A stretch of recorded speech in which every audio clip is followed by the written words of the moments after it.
Graça e paz, abençoados. O grande arquiteto do universo, parte 2. Então, como falávamos lá na última fala, eu peço sempre a vocês, acompanhem por parte para você ter um perfeito entendimento. Então, como falava lá, Paulo aqui em 1 Corinto, capítulo 15, no verso, nós paramos aqui, nós lemos do verso 45 e paramos aqui na fala no verso 49. Então, Paulo diz que assim como trouxemos a imagem do terreno, traremos também a imagem do celestial.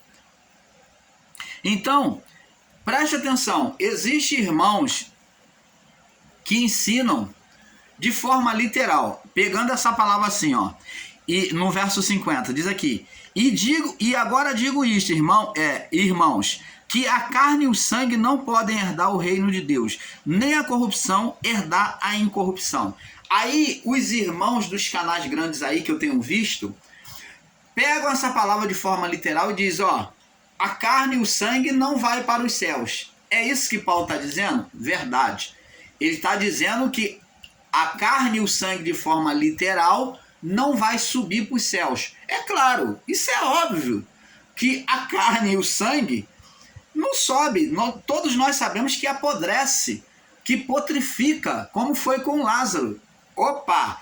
Mas, falando de Lázaro, como Jesus já tinha deixado o exemplo, ele mostrou que mesmo a partir da putrificação do corpo, através deste mesmo corpo, como foi com Lázaro, ele seria modificado, ele seria regenerado em um novo corpo, em uma transformação, através do corpo de Lázaro. O corpo de Lázaro não estava já putrificado de 4 dias e cheirando mal? Sim, irmão Paulo.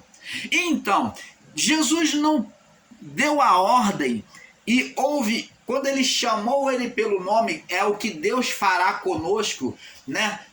Após a nossa morte, ele vai chamar pelo nome. Então, quando Jesus chamou Lázaro pelo nome, Lázaro não veio transformado com um corpo perfeito, sem nenhuma sequela, sem mau odor? Então, Jesus da mesma forma não morreu, não ficou 3 dias, e ao 3º dia ele não ressuscitou com o mesmo corpo como Lázaro, mostrando o escravo nas mãos e o lado transpassado? Então, abençoado, ele ressuscitou com o mesmo corpo, mas observe bem que o corpo de Jesus, ele ultrapassou paredes e portas fechadas. Por quê? Porque agora não era aquele corpo, carne e sangue, sobre corrupção, sobre limitação, mas agora era um corpo de carne e sangue como do Adão antes de pecado. Antes do pecado, um corpo glorificado, que não estava preso à limitação do tempo e nem à corrupção.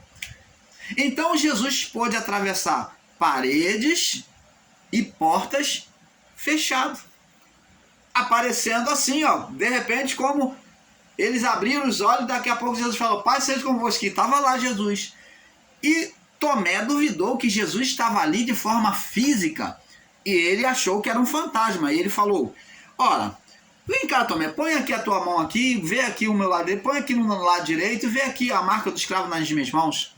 Então Jesus, ele manifestou-se com um corpo físico e espiritual. Opa, o mesmo corpo adâmico antes do pecado. Um corpo não sujeito à limitação do tempo, um corpo que não se corrompia, não tinha corrupção, não tinha pecado e não putrificava, não morria.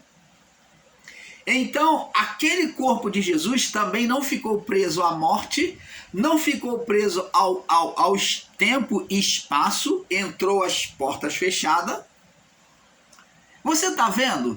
E com esse mesmo corpo, ele foi elevado aos céus. Foi com este corpo que foi através da forma humana física, é que esse mesmo corpo foi transformado transformado em um corpo incorruptível. E como é que nossos amados irmãos ensinam que morreu, acabou, que agora o espírito sobe igual fantasminha para Deus? Opa!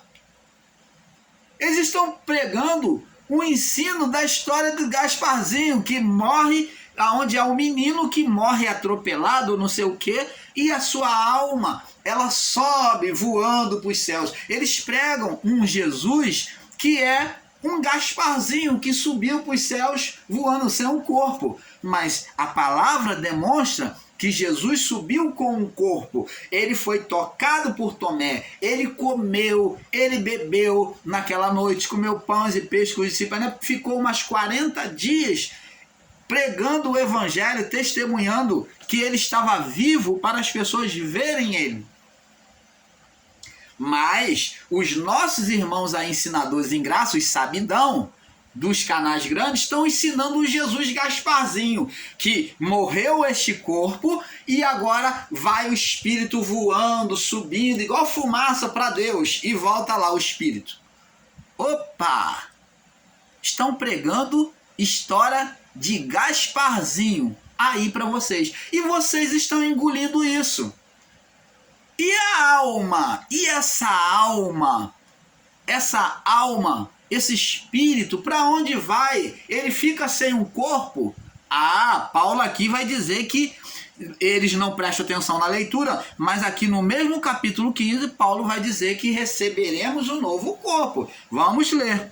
Diz aqui, vamos prosseguir aqui do verso 50. E eu vos digo, irmãos, que carne e sangue não podem herdar o reino de Deus, nem a corrupção herdar em corrupção. Está dizendo que esse corpo corruptível não sobe para os céus, sob corrupção.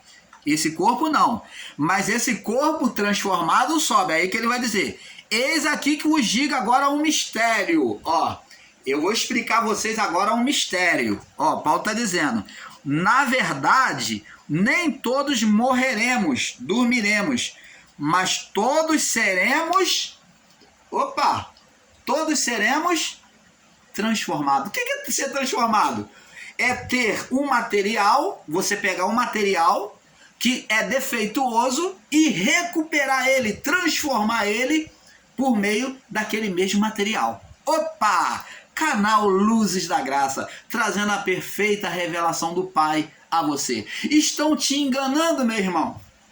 Estão te enganando, minha irmã, dizendo que você, ao morrer, vai virar Gasparzinho, seu espírito vai subir. Isso é um equívoco, isso é uma mentira de entendimento. Mas aqui Paulo está dizendo, nem todos dormiremos, nem todos morreremos, mas todos seremos transformados.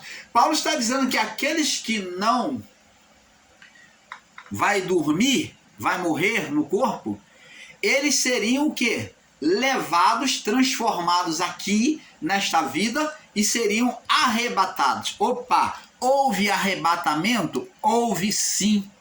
Algumas vidas foram arrebatadas. Algumas vidas seriam arrebatadas sim, Paulo está dizendo. Seriam arrebatadas já vivos, já seriam transformados vivos. Paulo diz que nem todos iriam morrer, mas alguns seriam arrebatados vivos.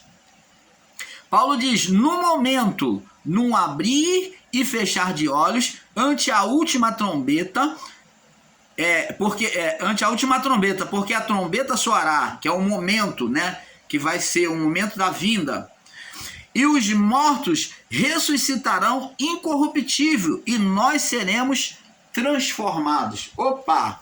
Então, essa transformação, que é mudança de corpo a partir deste corpo, então de um corpo, Deus vai pegar, de um corpo ele vai trazer uma mesma imagem para transformar em um outro corpo. Então, você está vendo? Um novo corpo. Porém, convém que isto que é corruptível, o corpo que é corruptível, porém, tem que acontecer isso que Paulo está falando. Opa, preste atenção. Porém, convém, é necessário que o que é corruptível, que é o corpo físico, se revista da incorruptibilidade, que ele seja transformado pelo poder de Deus em um corpo incorruptível, um corpo adâmico antes do pecado, um corpo igual ao de Cristo ressuscitado. Opa!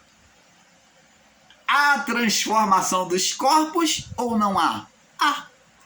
Então, convém que isso que é incorruptível, que é o corpo carne, se revista do corpo espiritual, do corpo incorruptível.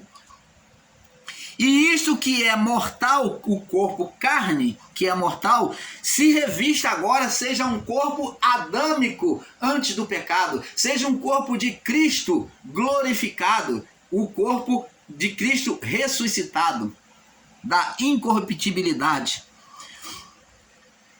E quando o que é corruptível, que é o corpo corruptível, quando acontecer essa transformação, verso 54, quando o que é incorruptível, quando o que é corruptível se revestir da incorruptibilidade, quer dizer, esse corpo ele for transformado em um novo corpo, a partir deste corpo, né? Isto que é mortal, e isto que é mortal se revestir da imortalidade, foi o que aconteceu com Cristo. De um corpo mortal que morreu, ficou 3 dias, no terceiro dia se revestiu de imortalidade, se tornou imortal. Então se cumprirá a palavra que está escrita: tragada foi a morte na sua vitória. Onde está, ó morte, o teu aguilhão, a tua força? Onde está, ó inferno, a tua vitória? Então, abençoados, que maravilha poder entender isso, a transformação dos corpos, mas estão aí ensinando a você uma história de Gasparzinho na sua morte. Na morte do homem, dizendo que vai virar Gasparzinho, que morreu este corpo, foi para a sepultura, que ele chama de inferno de forma literal, né? E agora a alma, o espírito, vai voar, vai subir que nem Gasparzinho. Se isso não aconteceu nem com Jesus, Jesus deixou esse exemplo, não deixou esse exemplo para nós, de morreu e o seu espírito, a sua alma subiu igual Gasparzinho. Não, Jesus mostrou que tinha um corpo, recebeu um novo corpo a partir do seu corpo, que foi transformado, o corpo incorruptível e corruptível em um corpo incorruptível, e da mesma forma será a nós. Por isso que ele deixou o exemplo nele mesmo, que assim será conosco. Você está entendendo, amado? Então, abençoados, é isso que o canal Luzes da Graça vem com toda alegria trazer a vocês. Então, como falamos aqui, saltando agora para o verso 2, vemos que Deus criou tudo do nada e fez saber, do nada, e nos fez saber que Deus, na porção nos fez saber que na porção seca não havia forma, não existia nada formada sobre ela. Aos que ensinam aí que Deus formou, botou lá um capetinha, que Deus colocou lá um Satã lá, o anjo mau, Deus colocou o Satã, o anjo mau lá, que Deus colocou uma Lilith, que era a serpente, para ter relação com o homem escondido entre as árvores. Isso tudo é balela de ensino. Isso tudo é lenda judaica que está sendo contagiada aí até os dias de hoje. Isso tudo é mentira. Está dizendo que a terra, o lugar onde Deus formou, estava sem forma e vazia, não havia nada. Deus não pegou um material com defeito. Ao você que ensina que Deus formou no pó, existia lá já o pecado, que o pó, a terra é fragilizada, que Deus formou o homem para pecar. Você que está pecando diante de Deus em considerar Deus um Deus falho, um Deus maquiavélico que já faz o homem com uma estrutura fraca para pecar. Você está ensinando e pregando um Deus defeituoso, um Deus que não é perfeito, um Deus que tem fragilidade, um Deus que tem lacunas em aberto, né? Que não pensa, que não tem raciocínio, um Deus que não é onipotente, onisciente e onipresente. Porque se você prega que Deus fez o homem para pecar, que Deus fez o homem do pó da terra que era fragilizado já para pecar, você está ensinando um Deus maquiavélico, um Deus falho. Ora, abençoados. Então, eles não entendem que a liberdade de escolha é que levou o homem a errar. A liberdade de escolha é que levou o homem a trazer o mal sobre a criação. Mas Deus, como Ele é amor, Ele não impõe. Ele criou o homem no seu amor, na sua liberdade. Você está entendendo, amado? Liberdade. Você tem o pai, tem o filho e deixa o filho livre. Esse é o pai que ama. Ele não leva o filho sobre tirania. Deus não criou o homem sobre tirania e nem robotizado. Você vê no início da criação o amor de Deus sendo manifesto. Não há tirania, não há imposição. O homem não vem robotizado. Mas vê aqui um amor, uma liberdade. E através desta liberdade que o homem trouxe a condenação e trouxe a existência de um ser espiritual. Quando ele se apagou naquele poder que estava nele, transformando junto a esse sentimento maligno, homem e mulher. Então imagine homem e mulher no mesmo sentimento maligno, tendo recebido a autoridade de criar, de gerar, eles geram um ser espiritual. Eles geram primeiro no lado espiritual, de forma maligna e não de forma divina. Então, agora vamos entendendo, vamos entendendo. Agora, antes de prosseguir, vamos analisar o Salmo 19, do verso 1 a 8, que diz, que os céus proclamam a glória de Deus e o firmamento anuncia as obras das suas mãos, que nos abre mais ainda o entendimento, mostrando a nós que as coisas formadas no céu, nos céus acima de nós, são figuras espirituais, que proclamam, mostram a glória. Os céus proclamam, mostram a glória de Deus, E tudo que está acima das nossas cabeças, já que foram formadas na terra, o firmamento, já que foram formadas na terra, que é o firmamento, foram destinadas a nós. O que foi destinado ao homem? Aquilo que está abaixo do firmamento. Abaixo do firmamento. Então, aquilo que está abaixo do firmamento, que está dentro, abaixo do firmamento, é que foi destinado a nós, Acima do firmamento pertence a Deus, faz parte da glória de Deus. Vamos agora observar também que o Criador vem pegar o físico, Vem pegar a matéria, o barro, a terra, e vem formar o homem. Ele vem agir como está descrito lá, demonstra lá em Ezequiel 37, vamos lá em Ezequiel 37, que nos traz um perfeito entendimento da criação. Ezequiel 37, deixa eu ver se é isso aqui mesmo. Ezequiel 37, deixa eu ver.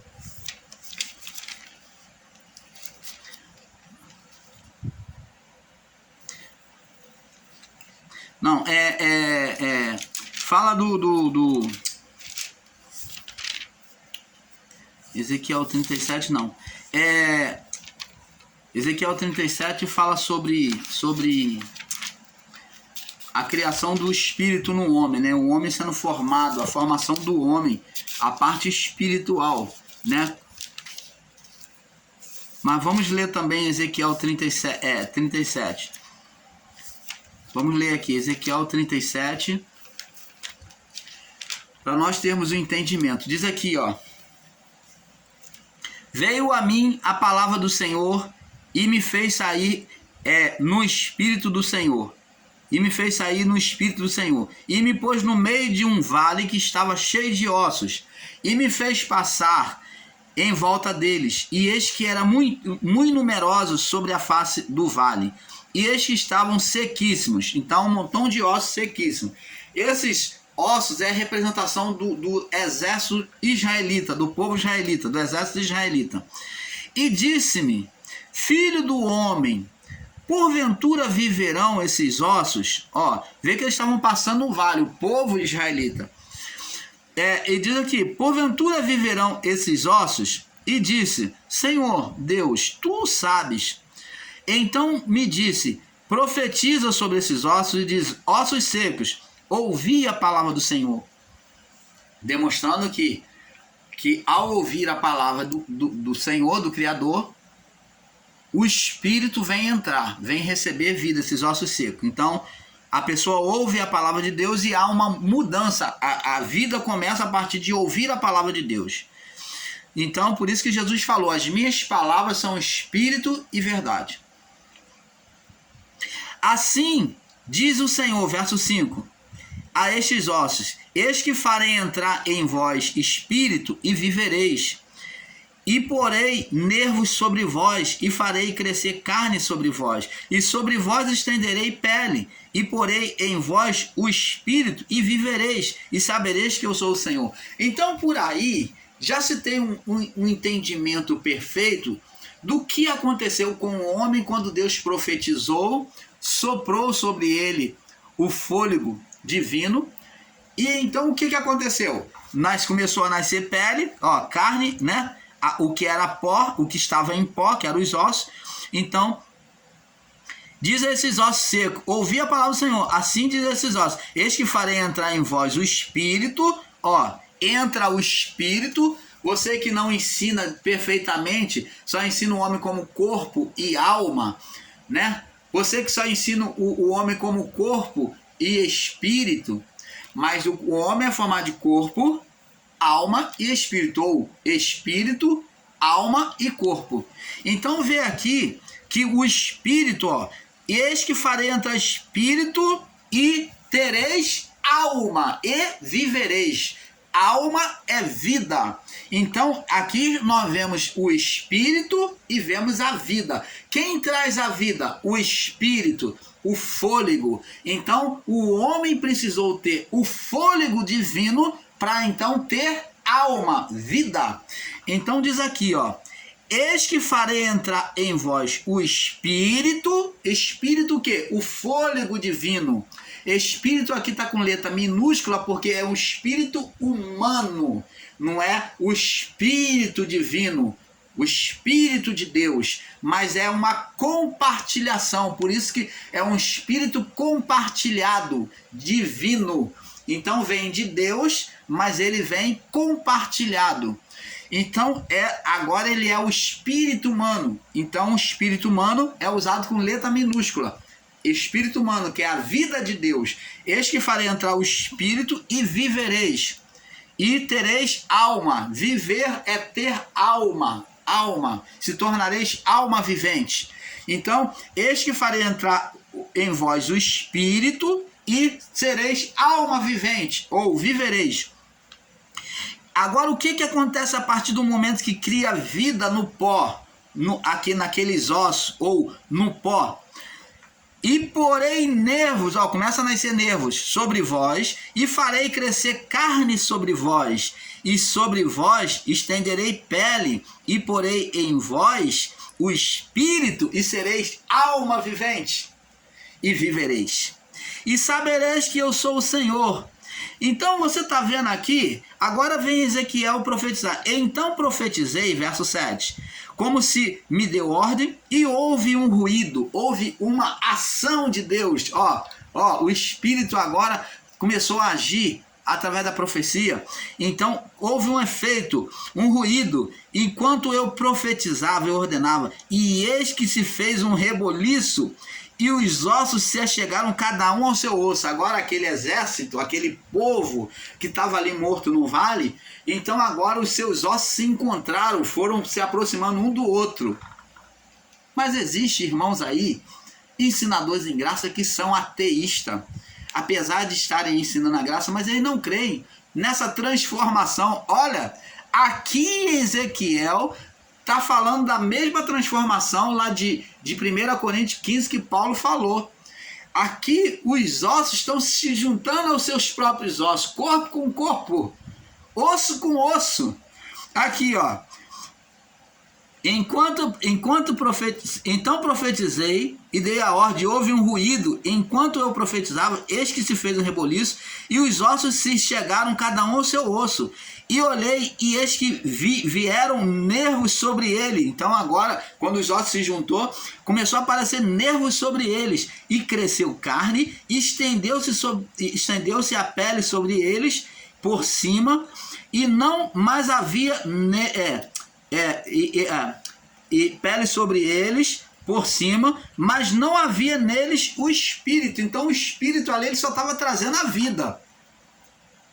Não havia ainda uma distinção, numa consciência, o Espírito mesmo, que é o Espírito que estava ali produzindo a vida humana, ele ainda não tinha entrado para trazer vida ainda, presta atenção.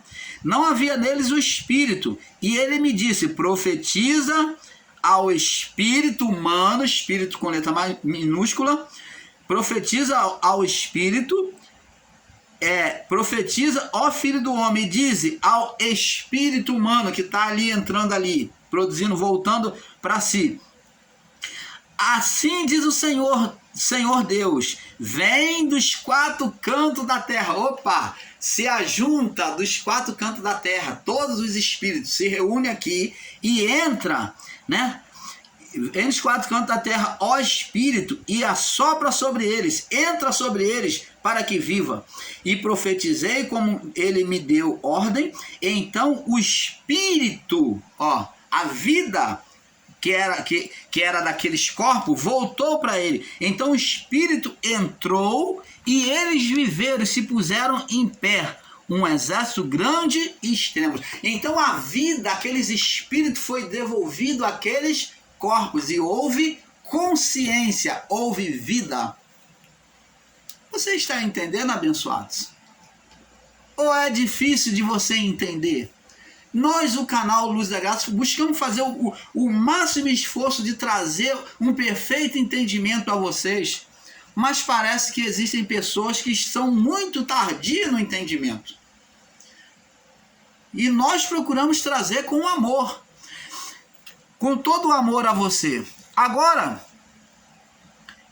vamos observar também que o Criador vem pegar o físico, que é o barro, né, da terra, o homem, como olheiro para dar forma, isto é, para mostrar que ele manuseou. Deus, ele faz como na profecia, ele fala para Jeremias, né, que ele formou ele como oleiro, fala para Jeremias, que ele como oleiro, ele manuseou o homem como o oleiro manuseia o barro, aquele que faz o vaso lá, né? Manuseia o barro. Então Deus também, da mesma forma como o grande arquiteto do universo, ele manuseou o homem. E existe, irmãos, aí que diz que Deus fez o homem para pecar. Como que pode um Deus que usa as suas mãos, sopra de si do seu próprio fôlego, trazendo vida, que fez com todo o talento e viu que era bom, criar o homem e formar o homem com fragilidade, com defeito? Você ensinar assim é você ensinar um Deus falho, um Deus fracassado, um Deus imperfeito. As malignidades, as condenações, o mal que existe na criação não é fragilidade de Deus, mas sim do próprio homem, na liberdade concedida por Deus, porque Deus, ele é amor. E ele, como um pai, que mesmo que avisa ao filho que, olha, você vai cair, aquela criança que vai para o lugar mal, o pai está falando, não vai, que você vai se machucar. E o pai avisou, mas chega uma hora que a criança se machuca e abre a boca, aí o pai fala, eu não te avisei? Aí. Então, o homem, assim como essa criança rebelde que não escuta os seus pais, ele vem sofrer a sentença daquilo que foi avisado pelo pai. O pai avisou que iria acontecer, mas o homem, ele teimou e desobedeceu. Mas Deus não podia jamais tirar a liberdade de escolha do homem, porque Deus não é um ser egoísta. Você está entendendo, amado? Deus não é um ser egoísta, um ser tirano. Por isso que Deus deu liberdade ao homem. Nós vamos saltar para o próximo vídeo. Vou deixar saltar automaticamente para a parte 3, tá? Estamos na parte 2. Em breve vai saltar para a parte 3. Então, aqui já começamos a ver que o Criador entra em ação diante do caos e das trevas física. As trevas aqui, que havia trevas sobre a face do abismo, essas trevas aqui, abençoado, diferente do que já ensinamos, o que muitos têm aí entendido errado, como nós no passado, essas trevas aqui, essas trevas são trevas físicas e não trevas espirituais. Quando a palavra de Deus diz, havia trevas sobre a face do abismo, está falando que havia escuridão aonde existia a terra que Deus formou, ela estava sendo coberta pela escuridão e existia abaixo da terra uma escuridão maior ainda, entendeu? Maior ainda, a partir da terra existia uma maior escuridão. Então são trevas físicas, mas as trevas espirituais vêm acontecer após o pecado do homem. Diz assim, então essas trevas são trevas físicas, onde nos parece de fato que de fato que, como a ciência ensina, houve antes da criação um Big Bang, onde algo aconteceu a esta porção seca, não revelada a nós, né? O Espírito estava sobre o abismo e sobre as águas. Então, a ciência explica o Big Bang. Diante de algum fato que a ciência fala, é verdade. Nós, diante da criação, pelo relato da ciência, vemos que realmente houve um acontecimento que aonde a ciência pode pegar. A ciência não pega o antes desse acontecimento, mas a ciência explica que houve um Big Bang, uma explosão, e a partir dessa explosão nós vemos aí um caos, né? Aí a ciência explica que tudo evoluiu a partir daí, mas a ciência não compreende